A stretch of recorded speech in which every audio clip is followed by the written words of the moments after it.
Mon plus cordial bonjour à chacun et à chacune d'entre vous. Heureuse de vous revoir et de vous retrouver.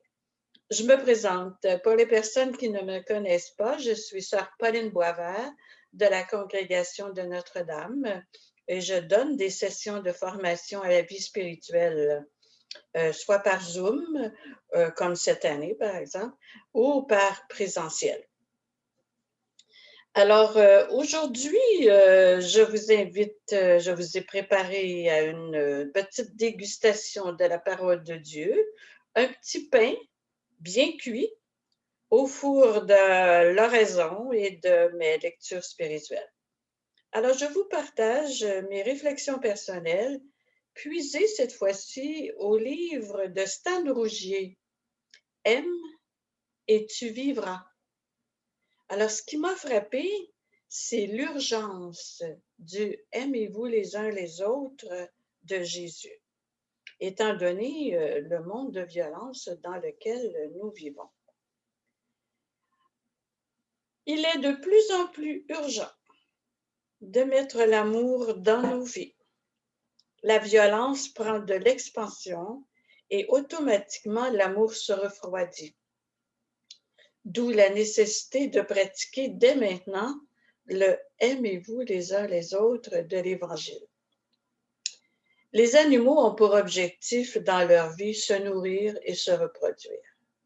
L'être humain, lui, il est différent. Il est préoccupé surtout par son besoin d'être aimé. Qui, parmi nous, n'a pas déjà ressenti cela? Notre plus grand désir, c'est de valoir aux yeux des autres. Notre plus grande crainte, c'est celle de décevoir l'entourage ou bien de se décevoir soi-même. Bref, c'est cette problématique qui nous influence, qui dirige nos pas tout au cours de notre vie. On est ébranlé par ça.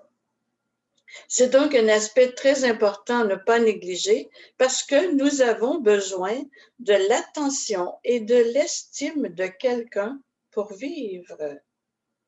Malheureusement, il y en a qui en sont privés. Nous avons une responsabilité avec ce que nous savons. Éveillé à ce problème, je vois que la préoccupation de Jésus dans son enseignement revient constamment à cette constatation, car il a observé que plus l'individualisme se répand, plus l'amour diminue, plus l'amour se raréfie.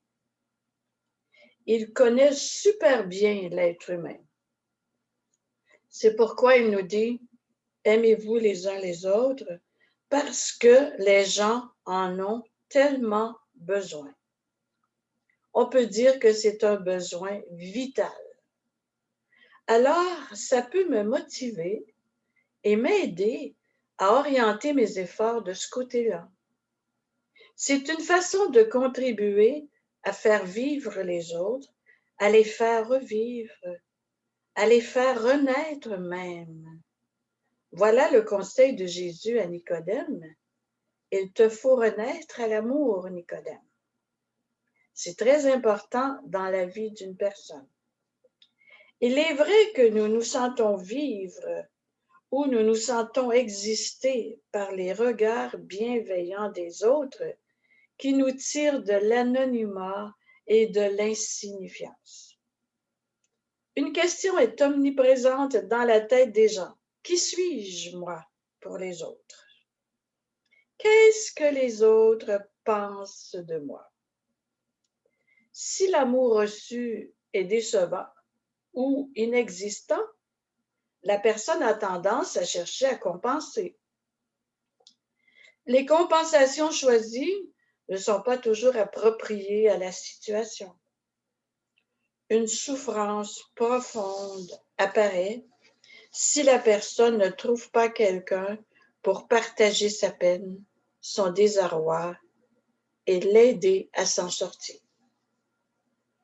Aujourd'hui, je découvre l'urgence du « aimez-vous les uns les autres » de Jésus que l'on pourrait comparer à cette citation. Ce que le soleil et la pluie sont pour les plantes, Soyez-le pour les mal-aimés, les indésirables, les exclus, comme pour ceux que vous aimez. Une observation de cette image de la nature nous en dit long. Il paraît que des steppes désertiques deviennent, après une forte pluie, des immensités fleuries de superbes fleurs oranges et violettes. C'est un spectacle à couper le souffle. Donc, l'amour est pour l'être humain ce que la lumière et la pluie sont pour les plantes.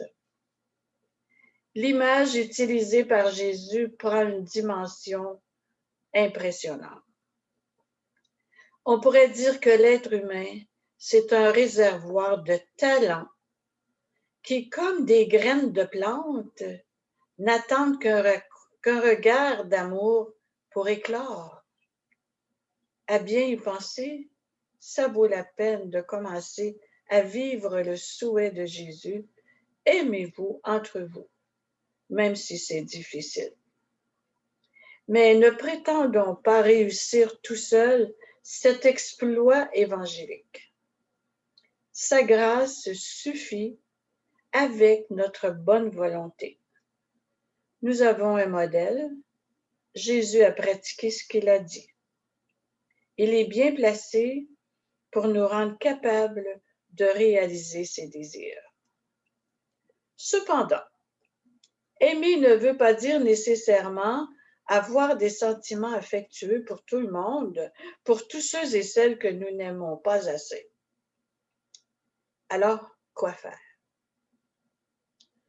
Je peux me préoccuper de ce qui intéresse l'autre, lui en parler et l'encourager, le regarder au lieu de détourner la tête, ne pas l'ignorer, ne pas le juger défavorablement, m'informer de ses goûts, si possible lui faire un petit cadeau, avoir des attentions pour lui en soulignant son anniversaire par exemple, ou autre chose semblable, l'inviter à une fête, faire du sport avec lui, écouter la même musique que lui, relever le positif chez lui faire sentir qu'il n'est pas indifférent, qu'il ne m'est pas indifférent, qu'il fait une différence plutôt dans ma vie. Autant de gestes parlants, un langage non verbal qui est signifiant, qui fait du bien, qui fait vivre, autant que des paroles très aimables et affectueuses. Confions à Jésus notre résolution de nous préoccuper davantage à aimer, à être présente aux autres, à s'attarder à faire le bonheur des autres. Soyons ingénieux, inventifs pour donner aux autres le goût à la vie. Ainsi, nous avons le privilège de pouvoir contribuer à la naissance et à la croissance de personnes moins chanceuses que nous. Rappelons-nous une autre citation de Jésus. « Tout ce que vous ferez au plus petit d'entre les miens, c'est à moi que vous le faites. Votre récompense sera grande et je vous aurai dans la mémoire longtemps. » Vous m'êtes indispensable pour continuer la mission que j'ai commencée. Je vous fais confiance.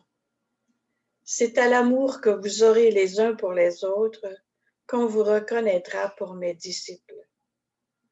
Ayons à cœur d'être ou de devenir de bons disciples de Jésus. Essayons de transpirer ce que nous respirons. Ce que nous respirons, c'est la présence tout aimante de Dieu en notre cœur. Nous avons reçu, donnons au suivant. Alors, je vous remercie de votre attention et je vous dis au revoir À la prochaine. Portez-vous bien.